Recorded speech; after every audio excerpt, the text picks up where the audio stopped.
Yo, what's going on, everybody? This is the 10.2 Discipline Priest PvP Arena Guide. So I'm going to be covering in this video just, race stats, talents, everything of that nature, your embellishments, your tier gear, your pieces of gear that you're going to be using, just everything of that nature, and some secret tips that you might definitely, I didn't know for the longest time, but you'll learn something, I promise, in this video. So starting off with the race, Alliance, the best one. Best in slot is either Night Elf or Gnome. They're very good. Gnome can get out of root beams from Boomkin Druids every 1 minute. Completely counters the root beam and all other roots and snares and slows. Also very, very good for Gnome. Night Elf, you can get Shadow Meld to get extra haste. It looks super cool when casting. Everything about Night Elf is just good as well. Undead, you Will of Forsaken, that one's very good as well. But pretty much any race is good. Those three are notable mentions that definitely need to be thrown out there that are best in slot. But you can play anything. You can really play any race for this. So jumping straight into the talents. Hold on, now we're going to be looking at the big shields build first. There's a lot of different things you can change in this talent, and there's a lot of different things you can change in the Atonement talent as well, but we're just pretty much going to be going over the big shields first. So we're just going to be going down here. We go to Shadow or Death. You can get Death and Madness, so you get that extra execute damage. You get Angelic Feather. I'll have a macro for that where you just click it, goes straight on you. Super good. Power Word Infusion, Twin of the Priestess, Mental Agility. This was changed where it doesn't cost as much mana to mass Dispel or Purge, which is very good. And then you go down here, you get Mind Games. You don't necessarily have to play Mind Games, but it is nice whenever you get interrupted on Holy.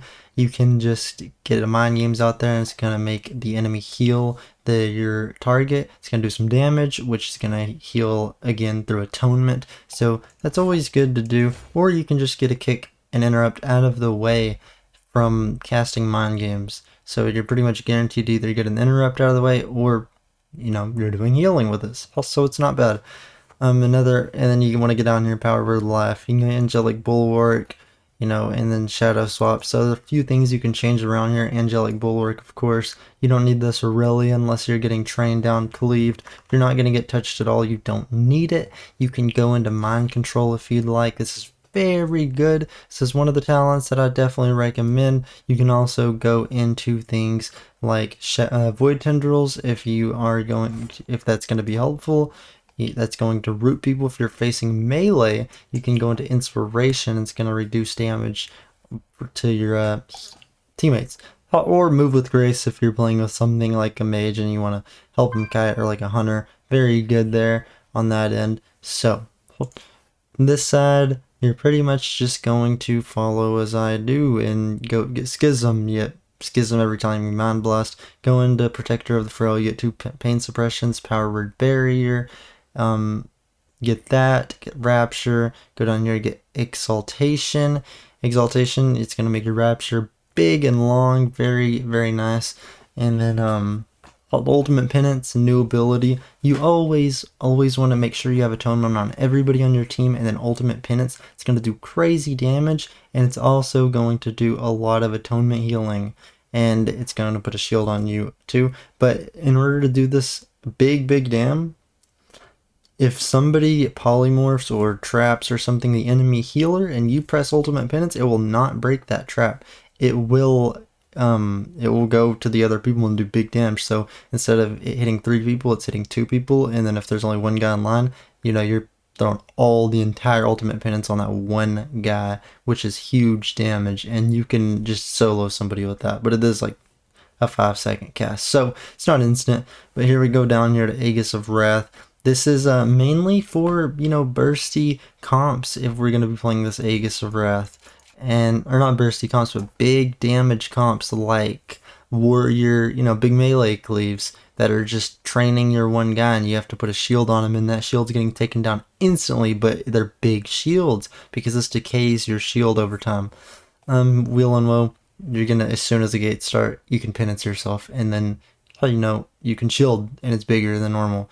So that's all good. Harsh Discipline, every time you Radiance, you get 2 extra additional bolts stacking up 2 times.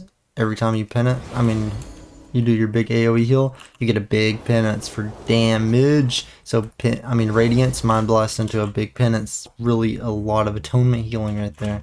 Very good.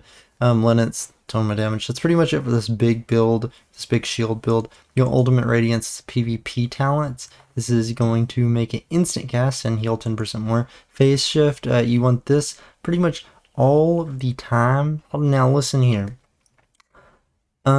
If you're not good at fading things, you might just, give this one up, play something else, and get used to the class a little more. Because this one is a rough one. Whenever you press fade, you're immune to everything for 1 second. So somebody's polying you, fade it, they poly you again, death into fade.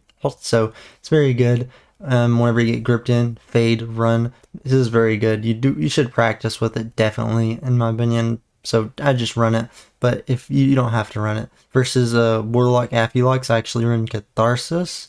I play a different build against Affilux, so I'll go over it in a minute. But then you want to play Inner Light and Shadow, and you play Inner Shadow. Spell damage and atonement healing increase by 10%. That's big. That's big. That's huge. So yeah, that's it for this big build right here.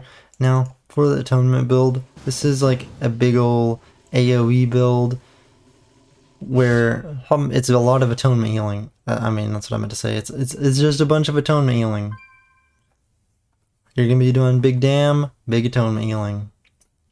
So things you can change out on this build. Just copy this build. Oh yeah, these will be in the description, by the way. So you can just literally copy, paste in your thingy, in your little loadout. So you'd import, paste it, and then name it, and you'd have it.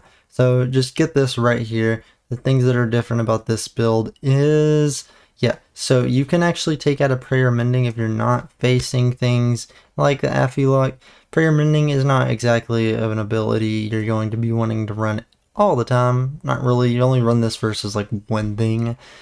That's Affilux. Like I said, you would run like Mind Control, and you would run something like Move with Grace or Mind Games or Inspiration. That's more like, again, I would probably go this right here. I'm going to put this in, and this is what I'll copy down and link in the description. So if you're facing, and then this side goes down here, you get Ultimate Linens. You do not get Aegis of Wrath. You get Will and Woe though. And then you go down here, and what you get is Mind Bender. Now, you're also going to be getting Shadow Covenant, Twilight Corruption. So with all these on the right side row, it's going to make it where you are pretty much rotating and revolving all your big damage around your Mind Bender. So whenever you Mind Bender, it turns your penance into, you enter Shadow Covenant. Whenever you Mind Bender, you enter Shadow Covenant. So that's going to make your penance dark and, a shadow spell, and it's going to make it do 10% more damage and 10% more healing as well. So you're going to, and then on top of that, in this Torment talent right here is going to make it whenever you penance, Mind Blast, and Shadow or Death, it causes your Mind Bender to teleport behind that target and do damage to it as well. And it's AoE damage, so I don't know exactly if this breaks traps, but it also increases the duration of your Mind Bender. So you're getting mana back more, mana back, and you're getting more damage out, and that's more atonement healing, obviously. So it's very good for teams that you are not getting double melee trained. So you're getting more dot pressured, AoE'd up, maybe you're playing to DPS, to melee, and they're getting trained up, maybe, and you can spare some healing out, and you can have some globals for damage. You're not going to be CC the entire game. So what I'm trying to say, you're not facing like a hunter, you're not facing Thug Cleave or anything like that. So you could play this, and then especially versus these rot comps, these dot rot comps, you do not want to play this big shield build. You want to play this atonement build versus affliction warlocks. Let me tell you, they pump, they do damage, they are unhealable, and honestly, with the comp that I play, you can't really beat them. They're just ridiculously hard. I would honestly play this probably. I don't know. Leech is really nice as well. You could also go in here and get more leech, or you could go in here and get angelic bulwark. You could take out inspiration if you're not facing melee, but this is pretty much what I would do. If you're facing a big dot comp, boomies, Ellies, Affilux, you don't need inspiration. Get prayer mending. You don't need some of these things, these abilities. You might not need master spell. If it's not a mage, you take it out. Get focus mending. Take out mind control if you really want to. It doesn't matter. You can take out mind control, get angelic bulwark, or mind games. I wouldn't get mind games, really. It's a lot to press, a lot of abilities, keybinds, but yeah, I'd probably just stick right here, facing big right comps, and then your PvP talents, you change these up. You are no longer playing phase shift. I mean, you can, and it's really good versus Boomy's clones and everything, but you can work on your position and keeping up atonement, just doing damage, staying away from those clones, making sure your teammate can stop those clones for you.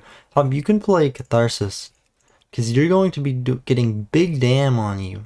You're going to be getting pumped at the same time. Even whenever the enemy's not attacking you, they have dots on you, your health is going down. It's dropping, and just look at this. Everybody's health on your team is dropping, and you throw out a big radiance, and everybody gets atonement. They get a fat heal on them. They go from 30% to 50%. They get a 20% heal, and then you throw a catharsis out there, a purge the wicked, and that's gonna throw a huge damage onto somebody, whoever you throw it on, and it's going to heal from atonement on all your teammates. So you can go from like 30% to like 80% with 2 buttons on everybody in your team. So it's really good, and you're getting pumped. So this is gonna help you do big dam too. This is always number 1 or 2 on my top dam when I play it versus these comps. So it's really good. And then my atonement is always like something crazy, like 50% of my healing or something like that. Also really good. Definitely want to do that. And then we're gonna take a look at gear. I'll take a look at stats. So you're going to be running down here, and you're pretty much just going to be getting mastery and haste. Versatility is great, but really you want a little bit of haste. It's gonna feel a lot better when you're playing. And then mastery, of course, it's just gonna increase your healing output by infinite. What I've chosen to do is I chose to just get the bloody token weapons. Maybe it's not the best choice, I don't know. I've seen a lot of people doing it, but I crafted the 90% above health, and you get 456 mastery.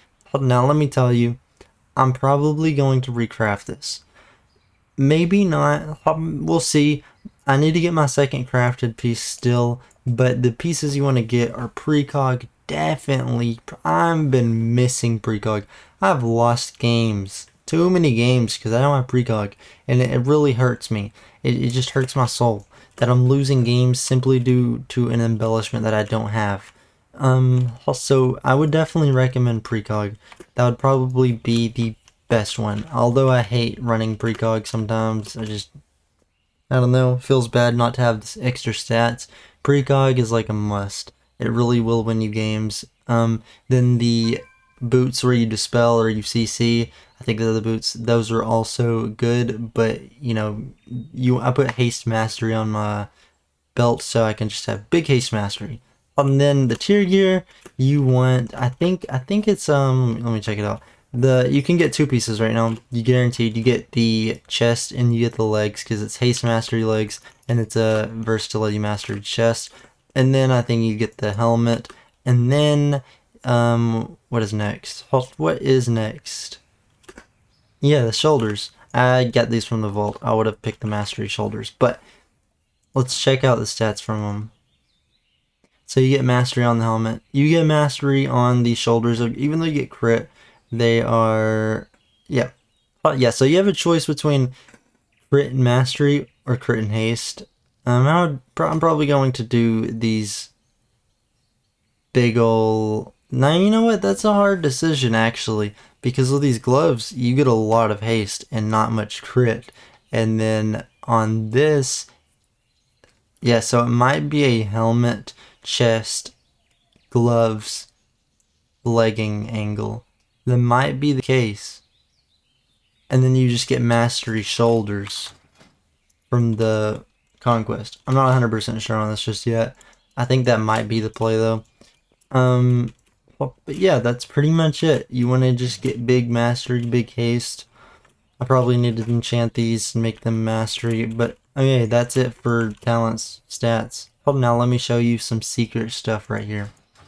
You probably did not know this. If you go into dungeons right here, Dawn of the Infinite, Blight of Galakron, you go to the loot table, and you take it off of warrior first stuff. You put it on priest, because you're playing a priest. And now let's put it on Mythic Plus. Okay, crit haste, not what we're looking for exactly. Imbued Frostweave Slippers, crit, nah, we don't want that. Versatility, okay, that's not bad. Spirit, now that's what we're looking for. Well, I can't remember the exact numbers, but if it is a drawn out gameplay more into dampening, we definitely want these. I think we want these either way, because I'm pretty sure you gain, I can't remember what it is, there's something on WoW had the comments, they did the math. I think it's you gain 100,000 mana over a 10-minute game or something like that. Or I think it's like 8,000 mana actually. Yeah, I think that's what it was. It was actually like 8,000 mana every 1 minute. That's what it was. So, yeah, I think that's what it was. So it was a little less than 100,000 mana. But it's a lot of mana. That's huge for just boots. You're losing out on mastery on your boots, and no, you're trading it for crit. But it's really good. It's super fat, especially if you're playing like a dampening comp. That's going to be a must right there. The next thing we're going to be looking at, we can look at macros. So the macros, I'll have them in the description. Arena 1, 2, 3 mind control, super good. You know, you got things like target to target penance and target to target purge the wicked. So this is gonna make it where you do not even have to target the enemy. Your teammate has to be targeting the enemy, and whoever he's targeting, you're going to put you know, the dot on him or whatever. So I'm targeting this shadow priest right here. He's targeting this target dummy. I'll target him back, and I'm gonna press my shift 2, which is my penance one, and it just goes straight to the target. Shift 3, which is my dot, straight to the target. And then you can do this with Mind Blast as well, which mine is for some reason not on there. I'll fix it here in a minute. I guess I messed up or something on this priest.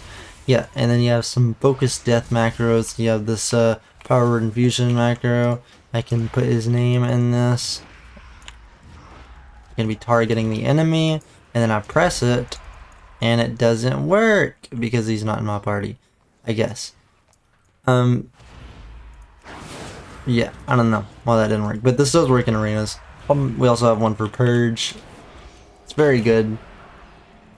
So that's pretty much it.